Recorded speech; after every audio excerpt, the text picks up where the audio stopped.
coins from the Paramount collection were recently offered in a landmark auction. 701 lots in total sold for nearly $42 million. Let's take a look at a few of the highlights from the British coins that were on offer. Well, I might as well open the video with one of my favorite British coins. Well, no, as a matter of fact, it's just one of my favorite coins, period. The 1817 Three Graces crown, created as a pattern for the new 5-shilling coin by William Wyon. It simply broadcasts his genius as an engraver in absolutely every aspect. The Three Graces, taken from Greek mythology, rendered wonderfully here in the Hellenistic style to personify Ireland, England, and Scotland, embracing each other as sisters to form a united kingdom of Great Britain. This example graded as Proof 65 by NGC and bearing the special Paramount Collection label as do all the coins featured. It sold for $312,000 at auction. The 1663 Petition crown is one of the most renowned British pattern coins known. A young and extremely talented engraver, Thomas Simon, rose through the ranks of the London Mint during the years of the interregnum, being appointed as chief engraver under the rule of Oliver Cromwell, only to be unceremoniously demoted following the Restoration. No doubt his perceived affiliation to the Commonwealth government earned him some level of distrust with the new king. So, in an attempt to win the favor of King Charles II, he created this crown as a petition of sorts to restore him to his former position. Inscribed on the edge of the coin in 2 separate lines appears, "Thomas Simon most humbly prays your majesty to compare this, his trial, with the Dutch, and if more truly drawn and embossed and more gracefully ordered and more accurately engraved,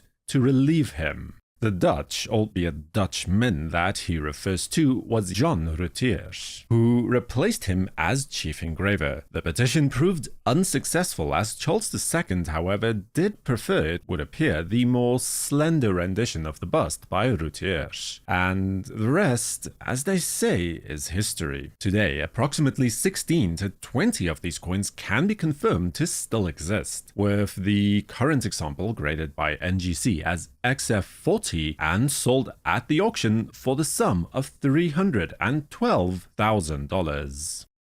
The mere fact that an Una and the Lion quintuple sovereign is so close to the beginning of this video instead of nearer to the very end should tell you just how rare the coins in this auction truly are, as most auctions would have had this coin set as the highlight of their event, while the next coin will celebrate Queen Victoria's Golden Jubilee as Queen. This legendary coin, unmatched in both design and ambition in nearly anything that preceded it, is intended to commemorate the inception of the young 18-year-old Queen's reign, graded by PCGS as Proof 63 Ultra Cameo, which saw it close at auction for $456,000. So, as mentioned, 1887 was the 50th anniversary of Queen Victoria's reign. While numerous coins and sundry medals were struck to celebrate her Golden Jubilee, it was also one of the few years that Australia's Sydney Mint struck a £5 coin, featuring Victoria's Jubilee bust wearing her small diamond crown for the first time, only distinguishable from the regular London Mint issue by the inclusion of the Sydney Mint's S mint mark, just below the equestrian depiction of St. George. Although an exact mintage is uncertain, it is estimated to be far fewer than 12 coins, and today only 3 such examples are known to still exist, of which this is one of only 2 in private hands, graded by NGC as Proof 64 Cameo. This rarity from the Australian catalogue was sold at auction for $660,000. Now, much can, and in fact has, been said about the reign of George III, lasting nearly 60 years, from 1760 all the way to his eventual death in 1820. Entire volumes can still, again, be written about the coinage, and especially the pattern coins created in his name. Personally, I'm more partial to those of the last decade of his life, such as the Three Graces crown featured a moment ago, but that is by no means an attempt to cast disparity on the earlier patterns at all. Nothing speaks more to the artistic freedom and indeed the ambition that was so fostered under his patronage than the larger denomination gold pattern coins like this gold 5 guinea coin from 1773, expertly crafted at the hand of chief engraver John Tanner. Despite the trend being of ever smaller and more commonplace gold coins making their way into everyday commerce, the 5 guinea never made its way into circulation, and its sheer buying power would have been absurdly immense at the time anyway, and exists only as a rare pattern coin today, with fewer than perhaps a dozen or so specimens existing. Graded by NGC as Proof 64 Cameo, the coin sold at auction for $750,000. Though the 5 guinea was ultimately a failed denomination, the £5 would fare far better in later years, and the very first pattern for this new coin would be created only in the last year of George III's life, 1820. In fact, it would not actually be produced until after the king had drawn his last breath, with a supposed mintage number of no greater than 25 coins. Here we see an exquisite example of such, graded by NGC as Proof 63 plus Star Ultra Cameo, as an indication of the extraordinary eye appeal that the coin holds. Sold at auction for just over $500,000 at $504,000.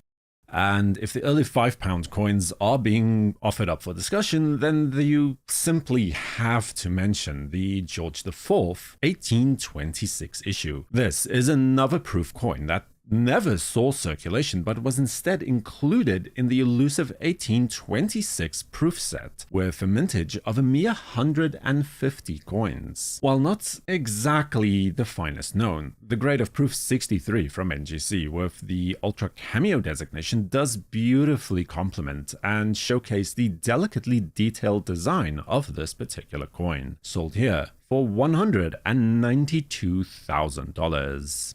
And then another example of a similar coin which is often mistaken for a £5, as it was, in all fairness, struck to the exact weight of a quintupled sovereign, but is in reality a gold pattern for a William IV crown instead, expertly rendered by the hand of William Wyan. I do rather prefer the design of this piece to that of the previous 1826 coin, but that is a matter of taste, I suppose. But let me know which one you prefer in the comment section below. No more than 10 of these coins are known to still exist today, with this specimen graded as proof details due to very faint hairlines and a small but very admittedly suspect tooling marks on the obverse. Its overall rarity and commendable eye appeal still managed to attain a closing price for this coin of $288,000 at auction.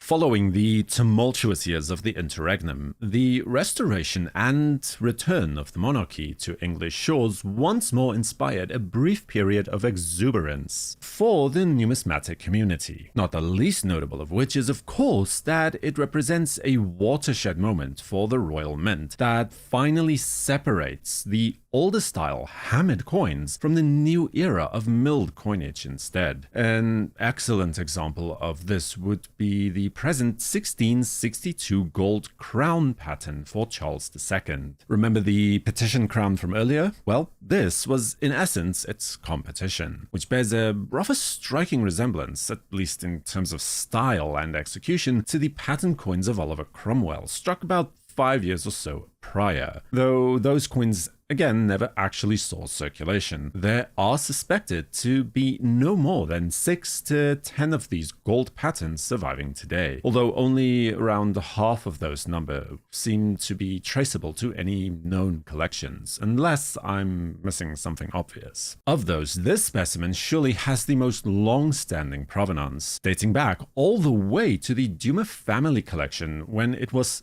first catalogued in 1785. When the coin was sold in 1954 as a part of King Farouk's palace collection, John J. Pittman paid a princely sum of $1,572.50 for it. Today, the coin is graded by NGC as Proof 63 Cameo and was sold here for slightly more than that at $780,000.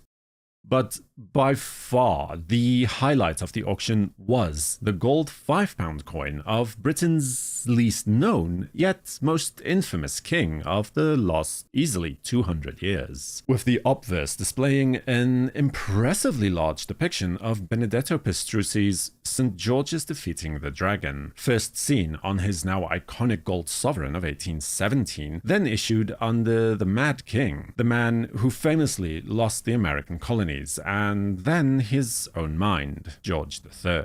It would take 120 years hence for this iconic equestrian representation of good triumphing over evil to once again bear witness to a king who lost it all, when on December the 11th, 1936, after having been king for only a matter of months, and before his official coronation could take place, King Edward VIII laid down his crown and abdicated as King of the United Kingdom and the dominions of the British Empire and Emperor of India. He abandoned his birthright to have the one thing that he absolutely could not possess as king, the hand in marriage of the woman he loved. When still Prince Edward, he fell in love with Wallis Simpson, who, by the way, was still married at the time, not to mention a commoner, an American by birth, and a divorcee. Twice over. Not really such a big deal today, but in 1930s Britain, for a ruling king to take someone, a foreigner of low birth, who has been divorced multiple times, as his queen, that, well, the word scandal wouldn't even begin to cover it. It was simply unthinkable. So he chose the woman and relinquished the throne. They married 6 months later in a private ceremony in the Chateau de Candé in France. But he abdicated before the royal mint could officially issue a single coin in his name, save for a small number of pattern coins that were created in anticipation of such an event. Today, only 2 complete sets of these patterns can be accounted for. One resides in the collection of the Royal Mint itself, curated by the British Museum, if I'm not entirely mistaken, and the other is held as a part of the Tyrant collection. The £5 is similarly rare, with only 2 coins held in private hands, of which this is by far the finer, graded by NGC as Proof 67 Ultra Cameo. This exquisitely rare slice of British history sold at auction for $2,280,000, a king's ransom for what is surely destined to become the crown jewel of any collection it is a part of. Subscribe to WNN and hit up the notification bell to know when new videos are released, like part 2 of the Paramount sale, where we'll be taking a look at more of the world coins featured at the auction. For the World Numismatic News, I am Numisman saying thank you for watching. Stay safe, keep collecting, and have a fantastic day.